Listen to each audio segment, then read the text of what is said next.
నమస్తే బాబన్న బక్క బాబన్న కొమటమల్ల రాజా పెద్ద బాబన్న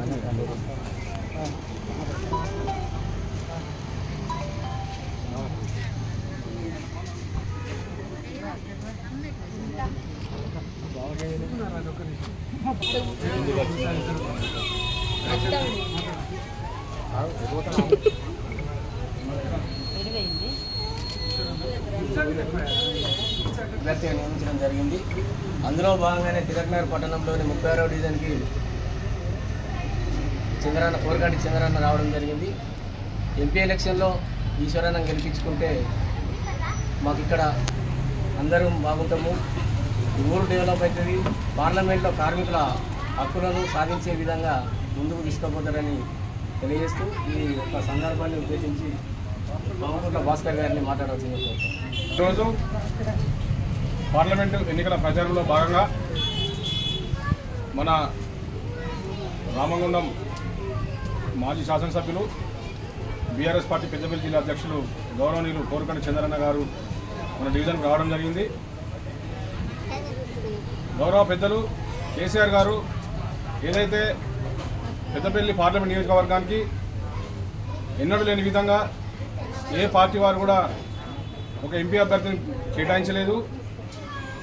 రాబోయే పార్లమెంట్ ఎన్నికలలో కార్మికుల పక్షాన కార్మికుల గొంతుకై పార్లమెంట్లో వినిపించాలని చెప్పి ఒక మంచి ఆలోచనతో ధర్మపురి మాజీ శాసనసభ్యులు మాజీ మంత్రివర్యులు ధర్మపురి ధర్మాత్మగా పేరు పొందిన కొప్పుల ఈశ్వరన్నను పెద్దపల్లి పార్లమెంటు నియోజకవర్గ బీఆర్ఎస్ అభ్యర్థిగా ప్రకటించిన సందర్భంలో వాడవాడకు తిరుగుతూ ప్రచారం చేస్తున్న సందర్భంలో ఈరోజు మన 36వ డివిజన్ కూడా రావడం జరిగింది.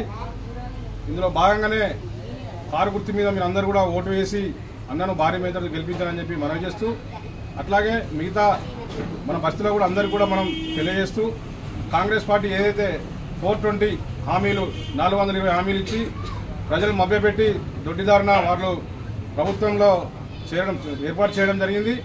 ఎందుకంటే మహిళలకు ఏదైతే మీరు అందరూ కూడా గమనిస్తూ ఉన్నారు, మహిళలకు 2500 రూపాయలు ఇస్తామని చెప్పి ఇప్పటికి వాళ్ళు గవర్నమెంట్లోకి వచ్చి 5 నెలలు అవుతుంది, ఆ ఊసేయలేదు. అట్లాగే రైతు ఏదైతే బంధు కానీ రైతు బీమా కానీ రుణమాఫీ కానీ ఇవి కూడా వాళ్ళు చేయట్లేదు. ఏదో బస్సులో మాత్రం ఫ్రీ అని చెప్పి మహిళలకు అది బస్సు, ఎందుకంటే వాళ్ళు జేబులోకి వెళ్ళి పైసలు పెట్టేది కాదు కాబట్టి అది మాత్రం ఒక్కటే అది చేస్తున్నారు, మిగతా ఇవి కూడా చేయడం లేదు. ఇవన్నీ కూడా మీరు ఒకసారి గమనించండి. రైతులు కూడా మస్తు నిరాశతో ఉన్నారు. గ్రామాలలో ఎక్కడ చూసినా కూడా కాంగ్రెస్ పార్టీ మీద వ్యతిరేకత మొదలైంది. ఎవరైనా కూడా ఇప్పుడు మనం పార్లమెంటు అభ్యర్థి ఏదైతే మన ఈశ్వరన్న ఉన్నాడో ఈశ్వరన్నకు భారీ మీద గెలిపిద్దామని ప్రజలందరూ కూడా స్వచ్ఛందంగా ముందుకొస్తున్న సందర్భంలో మీరు కూడా మీ అందరూ కూడా మరొకసారి మనవి చేస్తూ కారు గుర్తు మీద ఓటేయాలని చెప్పి తెలియజేస్తున్నాను. జై తెలంగాణ, జై కేసీఆర్, జై చంద్రన్న, జై ఈశ్వరన్న. జై కేసీఆర్, జై చంద్రన్న, జై ఈశ్వరన్న. ప్రజలందరికీ ఒక విన్నపం. మన లోకల్ అభ్యర్థి పెద్దపల్లి పార్లమెంటరీ సంబంధించినటువంటి ఎన్నికలలో సింగరేణి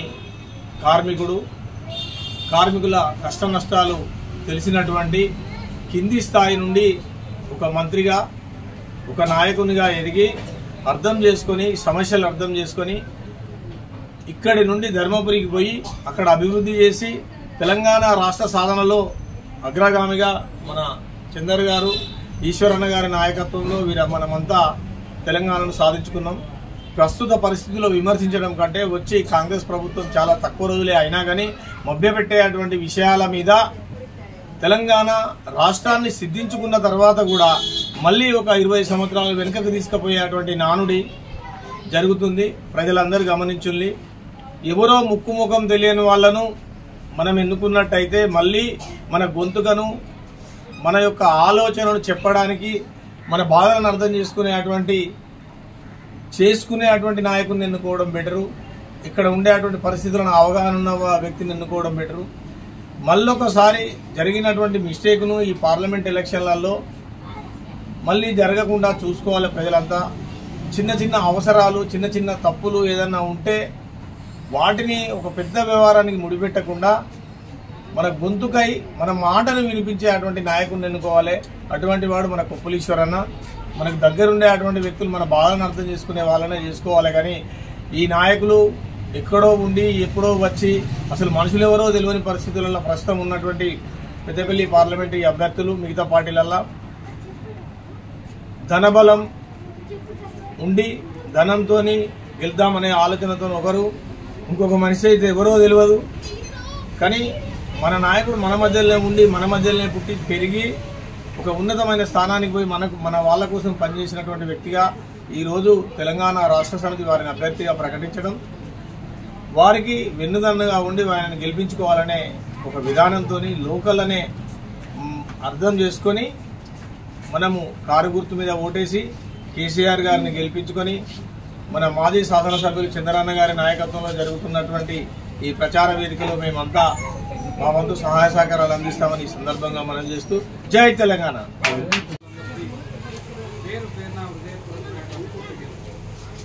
ప్రత్యేకంగా కార్యక్రమానికి ముఖ్య అతిథిగా వచ్చినటువంటి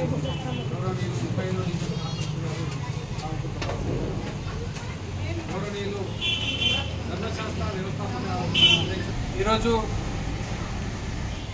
రామగుండంలో ఏ గడపను కదిలించినా కూడా ఎవరి దగ్గరికి పోయినా కూడా మేము కొప్పులీశ్వరన్న గారిని ఎంపీగా గెలిపించుకుంటామని చెప్తున్నటువంటి పరిస్థితిని నేను గడప గడపకు వెళ్తున్నప్పుడు చెప్తాము. ఎందుకంటే మాకు లోకల్గా ఉండేటువంటి అభ్యర్థి 26 ఏళ్ళు సింగరేణి కార్మికులుగా సేవలు అందించినటువంటి వారికి మాకు రేపు ఏ కష్టం వచ్చినా ఏ ఇబ్బంది వచ్చినా ఒక అన్నలాగా ఒక తమ్ముళ్లాగా సహాయం చేస్తాడనేటువంటి పేరున్నటువంటి నాయకుడు కొప్పులీశ్వర్ గారు. కాబట్టి కొప్పులీశ్వర్ గారిని గెలిపించుకుంటాం, మళ్ళీ కేసీఆర్ గారికే ఓటేస్తామని చెప్తున్నటువంటి పరిస్థితి. ఎందుకంటే కేసీఆర్ గారు మాకు 200 పెన్షన్ చదివి 2000 చేసి కళ్యాణ లక్ష్మి 1,116 గతంలో కాంగ్రెస్ పార్టీ రూపాయి ఇవ్వలేదు.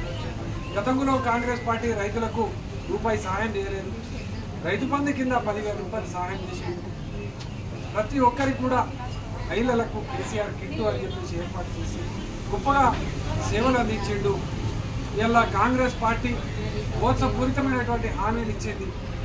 2,000 రూపాయలు చేస్తాను, 2,000 రూపాయలు ఇచ్చేది 4,000 చేస్తానని ఇప్పటి వరకు పెన్షన్ గతి లేదు, అతి లేదు. కళ్యాణ లక్ష్మికి 1,116 చెల్లి ఇలా తులం బంగారం ఇస్తాన్నారు, రూపాయి ఇస్తలేరు. అదేవిధంగా 12,000 ఉన్న రైతు బంధు 15,000 ఇస్తాను, ఇస్తలేరు. ఇలా పొలాలు ఎక్కిపోతా ఉన్నాయి. ఇలా ఎవరి పరిస్థితి చూసినట్టు లేదు. ఇటువంటి పరిస్థితులలో మేము ఎట్టి పరిస్థితుల్లో కాంగ్రెస్ ఓటేయము. రేపు ప్రశ్నించే నాయకుడు వాళ్ళు ఇచ్చిన హామీలను నెరవేర్చడం కోసం మా కోసం నిలబడి కొట్టారు నాయకుడు మాకు కావాలి. అది కొప్పులీశ్వరన్న అయితేనే సాధ్యమవుతుంది. బీఆర్ఎస్ పార్టీ అయితేనే వాళ్ళు ఇచ్చినటువంటి హామీలను నెరవేర్చేంత వరకు వాళ్ళ మెడలు వంచుతారు, మాకు న్యాయం చేస్తారు. న్యాయం చేసేంత వరకు పోరాటం చేస్తారు.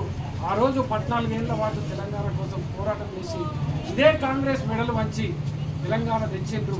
ఈ ఇచ్చినటువంటి హామీలను నెరవేర్చకపోతే వాళ్ళకు తగిన బుద్ధి చెప్తామనేటువంటి విధంగా హెచ్చరిక చేయడం కోసమే ఈసారి మేము తప్పకుండా 6 గుర్తుకు ఓటేస్తామని చెప్తున్నటువంటి ఒక సందర్భంగా ఈ యొక్క డివిజన్లో ఉన్నటువంటి కార్పొరేటర్లు కూడా మీరు తప్పకుండా ప్రశ్నించాలి. మీ ఇంటి దగ్గరికి ఓటుకు వస్తారు, అడుగుతారు. అడిగినప్పుడు ఒకటే అడగండి, అన్నా మీరు అప్పుడు ఓట్లు అడిగితే మీకు వేసినాం కదా, మరి మాకు 2,000 నుంచి 4,000 పెన్షన్ చేస్తాను, చేస్తలేవు ఎందుకన్నా అని అడగండి. అదేవిధంగా ఇంకో ప్రశ్న కూడా అడగండి, కళ్యాణ లక్ష్మి 1,116 ఇస్తాను కదా, ఇస్తలేరు ఎందుకన్నా అని అడగండి. అదేవిధంగా రైతు బంధు ఇస్తలేరట కదా, ఇస్తలేరు ఎందుకన్నా అని అడగండి. ఈ విధంగా మీరు మోసపూరితంగా ప్రకటనలు చేసి 100 రోజులలో చేస్తా అన్నారు, చేయకపోతే మరి చెయ్యకుంటే మళ్ళీ ఎందుకు ఓటుకు వచ్చినామన్నా, ఈసారి మేము కారు గుర్తుకే ఓటేస్తామని మీరు నిక్కచ్చిగా డైరెక్ట్గా చెప్పండి. ఎందుకంటే ఈ తెలంగాణ తెచ్చినటువంటి పార్టీ, ప్రజల కోసం ఆలోచించేటువంటి పార్టీ, సంపదను పెంచాలి, పేదలకు పంచాలనేటువంటి విధానంతో గడిచినటువంటి పార్టీ బీఆర్ఎస్ పార్టీ.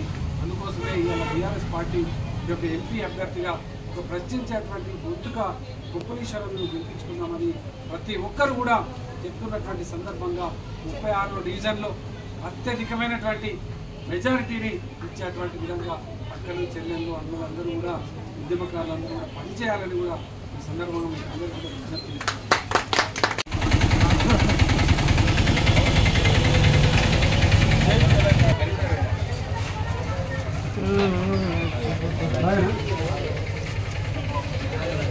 బ్రో లోపలికో.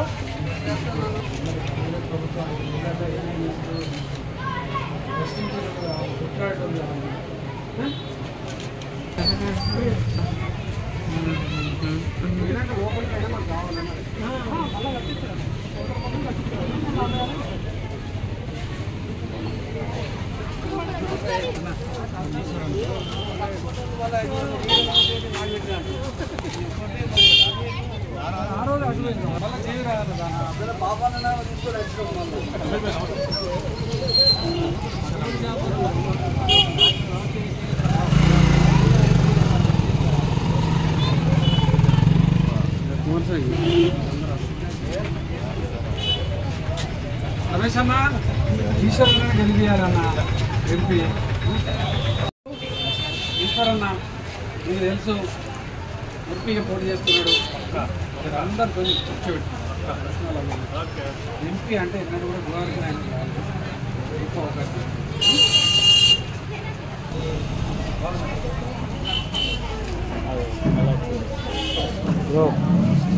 అయిపోయింది ఫోన్ పని.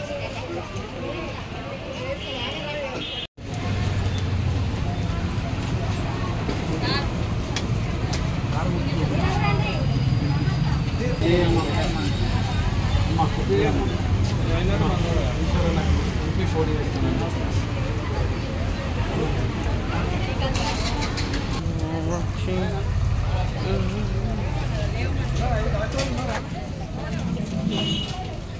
అప్పుడు బాగు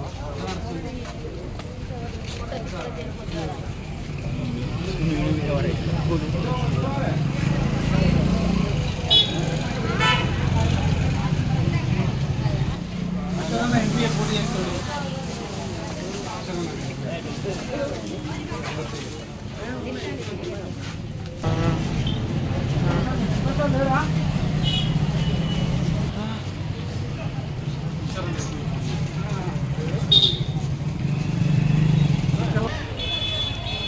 ఎలక్షన్స్ ఈ తరంలో గెలిపించాలి.